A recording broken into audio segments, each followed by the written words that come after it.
Oh my goodness, I had that dream again. Seriously, I had this dream for like 3 days in a row already. How much more am I gonna take? But alas, I need to find something to take my mind off of this, not just dwell on this whole thing.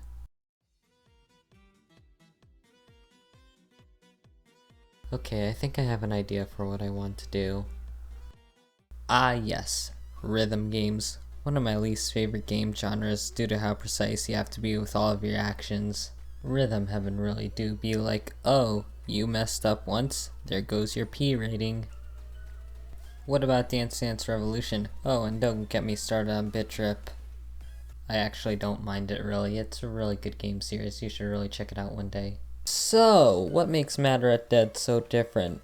Perhaps I should explain some stuff first. Mad Rat Dead was released on September 29th, 2020 in Japan and exactly a month later in America, and was developed by our friends down at Nippon Ichi Software. It was announced with surprisingly no fanfare whatsoever. Hell, I didn't even hear about the game until later when that happened. Yeah, apparently I was introduced to the game by an old friend of mine. They said it was their favorite game and I went along with it. For 4 months, I swear to Christ. Yeah, the game is good, but is it really good enough to even call it the best game ever made? Let's explain about the plot of this game first, shall we? Mad Rat Dead starts out with a little questionnaire, where we put in our name and do all that funny stuff. Mad Rat dies and is sent to heaven or purgatory or wherever he is now, I don't really know. Mad Rat meets with Rat God, who is totally not the bad guy of the story. Anyways, after getting through the tutorial of the game, Mad Rat wishes to kill the human that killed him. Rat God then grants Mad Rat's wish by sending him back to the day that he died, and it's up to Mad Rat to kill the human, fulfill his purpose in life, and die peacefully.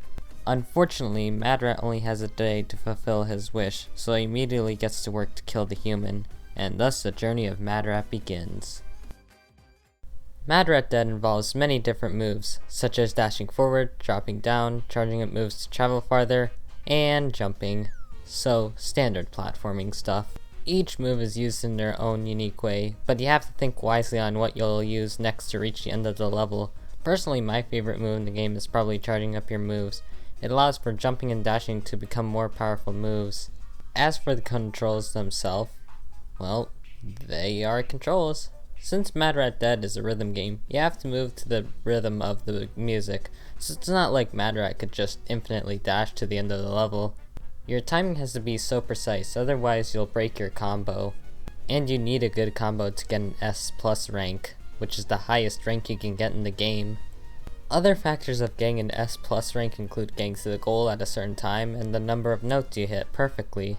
Unfortunately, I haven't S+ all the levels yet, considering that I suck, but there are a number of stages in which I got S+'s in, my personal favorite being 4-4. The fast-paced music makes the level all the more enjoyable. Though, what happens if you get hurt in this game? That's an instant death. Though, you can turn back time and go back to a point where you can actually pass and fix your mistakes, which is really cool and unique for a rhythm game, and most rhythm games don't even do that. They just start you back from the beginning, like Geometry Dash. I'm looking at you, Geometry Dash. Don't act innocent. As this is a rhythm game, it should at least have some music, right? There are 36 different music tracks to choose from, with an additional 6 being added later into the game's lifespan. For some reason, America got the update 3 months after Japan got it, which is really weird to be honest. As for the music in the game itself, it is freaking awesome. I can't think of one bad song in this game, it's that good. Mad Rat Dead may not be my favorite game anymore, but it certainly has my favorite video game soundtrack of all time. Even the tutorial music, Mad Rat Alive, is such a banger. And even my least favorite tracks in the game are pretty good. It's not that I don't like them, it's just that they're not memorable enough. In addition to just great music and good gameplay, there's also the plot. And guys, it's not bad really, it's pretty good.